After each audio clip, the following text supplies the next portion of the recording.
Let me tell you something about betrayal that most people never get told. It is not the act itself that does the most damage, not the lie, not the infidelity, not the friend who revealed what should have stayed private, not the colleague who took credit for your work, not the family member who chose someone else when you needed them most.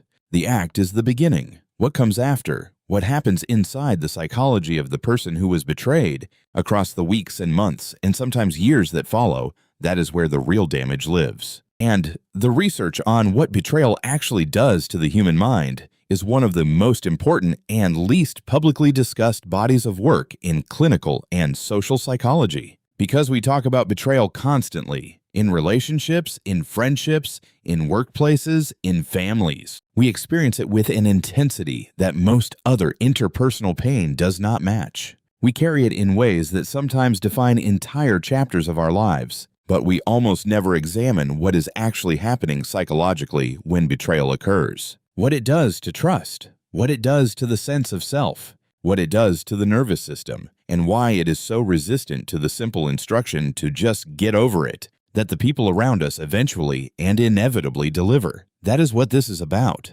Let's start with the foundational research, because the psychology of betrayal is not the same as the psychology of ordinary hurt. And understanding why it is categorically different is the beginning of understanding why it hits as hard as it does. Jennifer Freed's betrayal trauma theory, developed at the University of Oregon and now one of the most influential frameworks in the clinical psychology of interpersonal harm, identifies a specific and important distinction. Not all psychological harm is equal, and the specific variable that most powerfully predicts the severity and the persistence of psychological damage is not the intensity of the harmful act. It is the relationship between the person causing the harm and the person receiving it. Betrayal trauma, Freud's specific clinical category, occurs when the harm is perpetrated by someone who the victim depends on, trusts, or is in genuine relationship with. When the person who is supposed to be safe becomes the source of the harm.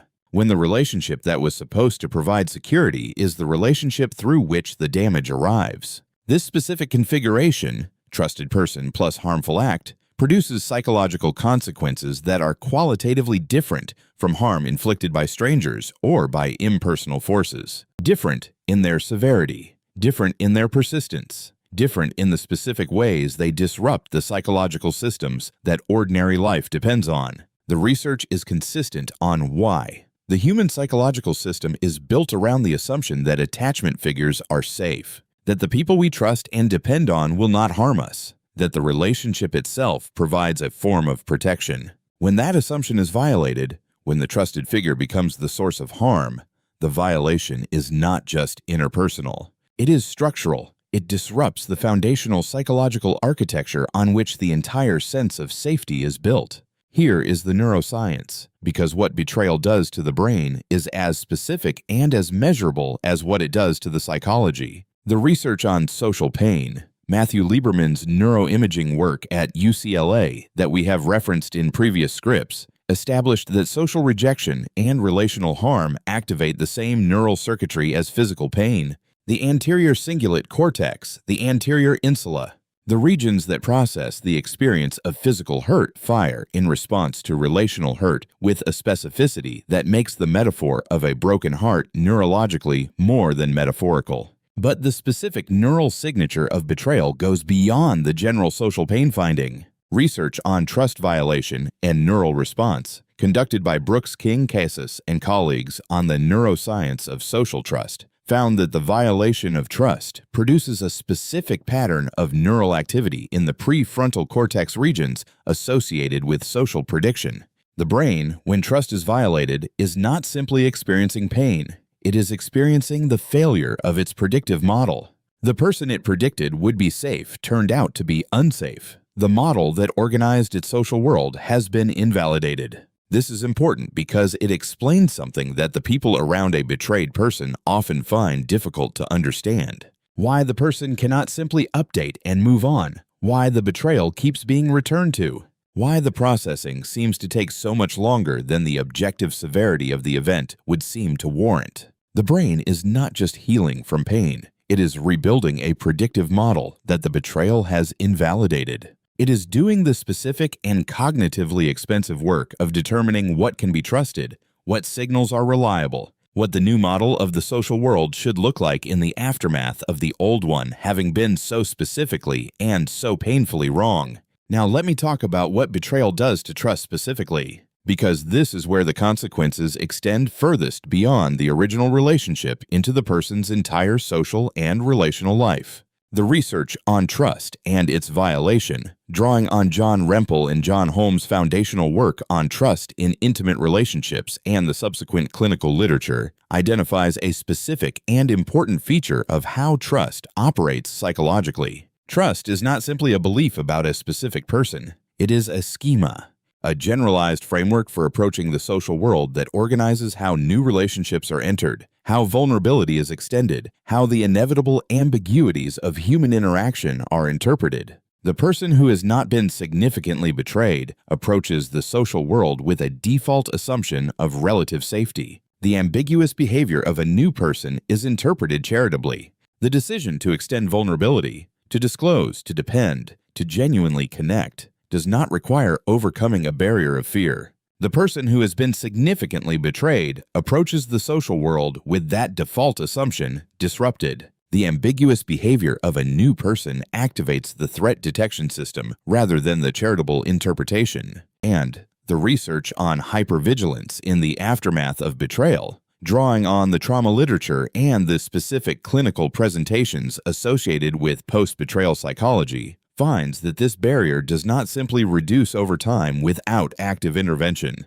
The nervous system that learned that trusted people cause harm continues to apply that learning in new relational contexts, regardless of how different those contexts are from the one where the betrayal occurred. Here is the finding that the research identifies as the most psychologically significant consequence of serious betrayal, and the one most people who have been betrayed recognize immediately when they encounter it: the disruption of the narrative self. Dan McAdams' research on narrative identity, the understanding of the self as a story we tell about our own life, is directly relevant here. The self is not just a collection of traits or memories, it is a coherent narrative. A story with continuity, with characters whose behavior is consistent and predictable, with a protagonist whose experience makes sense in retrospect and whose future can be anticipated. Betrayal is a narrative rupture. The person who is trusted and who caused harm does not fit the narrative as it was constructed. The relationship that appeared to be one thing turns out to have been something else.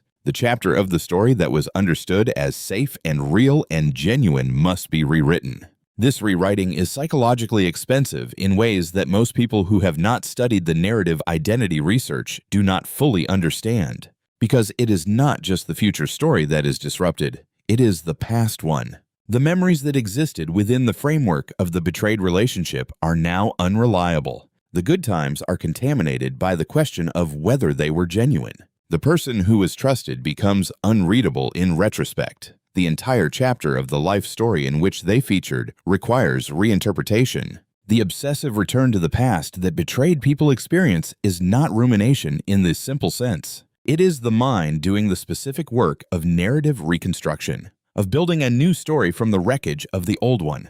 Let me talk about the self-concept specifically, because betrayal does not only disrupt the story, it disrupts the protagonist at its center. The research on self-concept and betrayal is one of the most important and least discussed aspects of the clinical literature on this topic. When a person we trusted and valued has betrayed us, the implicit message the betrayal carries, regardless of whether it was consciously intended, is a specific statement about our worth, our judgment, and our perceptiveness, about whether we are the kind of person whose trust is respected, about whether we are the kind of person who can accurately read the people around them. Sandra Murray's research on relationship beliefs and self-concept, and the clinical literature on shame in the context of betrayal, finds that the experience of betrayal frequently produces a specific and painful form of shame that is distinct from the hurt of the betrayal itself. The shame of having trusted someone who proved untrustworthy, the shame of having been deceived, the self-criticism that the betrayal triggers. I should have known. I was naive. I let this happen, is one of the most consistent clinical findings in the psychology of betrayal and one of the most damaging. Because the shame is misdirected. The research is consistent on this. The failure of trust in the context of betrayal is not a failure of the betrayed person's judgment. It is a failure of the betraying person's integrity. The person who was deceived because the person who deceived them chose to deceive them. Not because adequate warning signs were ignored, not because sufficient red flags were missed. Betrayers are frequently skilled at not providing the warning signs that would have enabled accurate prediction. The deception is part of the betrayal, and treating the success of the deception as evidence of the betrayed person's inadequacy is a misattribution that the research consistently identifies as one of the most psychologically damaging responses to the experience. Here is the clinical picture of what serious betrayal looks like in the aftermath, because this is where the research connects most directly to the lived experience of the people it describes. The presentation that follows serious betrayal, particularly betrayal by a primary attachment figure, shares significant clinical overlap with post-traumatic stress presentations. The research on betrayal trauma and its symptom profile is explicit about this. Intrusive cognition, the involuntary return to the betrayal, the replaying of specific moments, specific conversations, specific details in the relationship that now read differently in the light of what was subsequently revealed. Not chosen, not productive, automatic. The mind returning to material it cannot yet fully process. Hypervigilance in subsequent relationships. The heightened monitoring for signs of deception, for inconsistency, for the specific behaviors that in retrospect characterize the betraying relationship. The nervous system running a threat detection program calibrated to the betrayal experience in contexts that may not warrant it. Avoidance. The pulling back from the level of vulnerability that the betrayed relationship required. The protective reduction of the depth of connection that subsequent relationships are allowed to reach. The specific form of emotional self-protection that prevents the same harm from occurring again and simultaneously prevents the level of genuine connection that the person genuinely wants. And the specific cognitive work of meaning-making, the question that almost every person who has been seriously betrayed cannot stop asking. Why? But in the deeper sense of a mind trying to make sense of an experience that its existing framework cannot accommodate. Here is the research on recovery, because the honest picture includes the direction of travel as well as the damage. The clinical literature on recovery from betrayal identifies several factors that consistently predict better outcomes, and they are not what most people expect. The first is not forgiveness in the sense that popular culture usually means it. The research on forgiveness by Robert Enright and the subsequent clinical literature makes an important distinction. Forgiveness, in the clinical sense that the research finds is associated with better psychological outcomes, is not the restoration of the relationship. It is not the minimization of the harm. It is not the pretense that what happened was acceptable. It is the internal release of the resentment that the betrayal produced. The decision, not made once but made repeatedly over time, not to carry the anger in a way that continues to damage the person carrying it. Research consistently finds that the sustained carrying of resentment toward a betrayer costs the betrayed person more than it costs the betrayer. The release is not for them. It is for you. The second factor is narrative integration, the construction of a coherent story about the betrayal that acknowledges what happened, that attributes responsibility accurately, that finds meaning without requiring the experience to have been positive. The research on post-traumatic growth, Tedeschi and Calhoun's work we have referenced previously, is relevant here. The meaning that some people construct from betrayal experience, about their own resilience, about their genuine values, about what they need and will no longer accept in relationships, is real and documented and produces genuine psychological development. The third factor is the rebuilding of the self-concept on foundations that do not include the misdirected shame. The specific psychological work of distinguishing between having been deceived and having been inadequate, of reclaiming the judgment and the intelligence that the shame of betrayal temporarily obscures. Here is where I want to land. The psychological consequences of betrayal are among the most serious and the most persistent of any interpersonal experience the research examines. Not because betrayal is always dramatic. Sometimes it is quiet. Sometimes it is the slow accumulation of small deceptions rather than a single catastrophic act. Sometimes it is the betrayal of what was promised rather than what was explicitly stated. the invalidation of the predictive model that organized the relationship and, by extension, the social world. The narrative rupture that requires the past to be rewritten and the future to be rebuilt. The self-concept disruption that produces the misdirected shame. And the specific, lasting recalibration of the trust system that makes subsequent genuine connection both more necessary and more frightening. Is not failing to simply move on in the way that well-meaning people keep suggesting they should. That work takes the time it takes, and the research says it is worth doing properly, because the alternative, the protective withdrawal from genuine connection that the unprocessed betrayal installs, costs more across a lifetime than the work of healing ever does.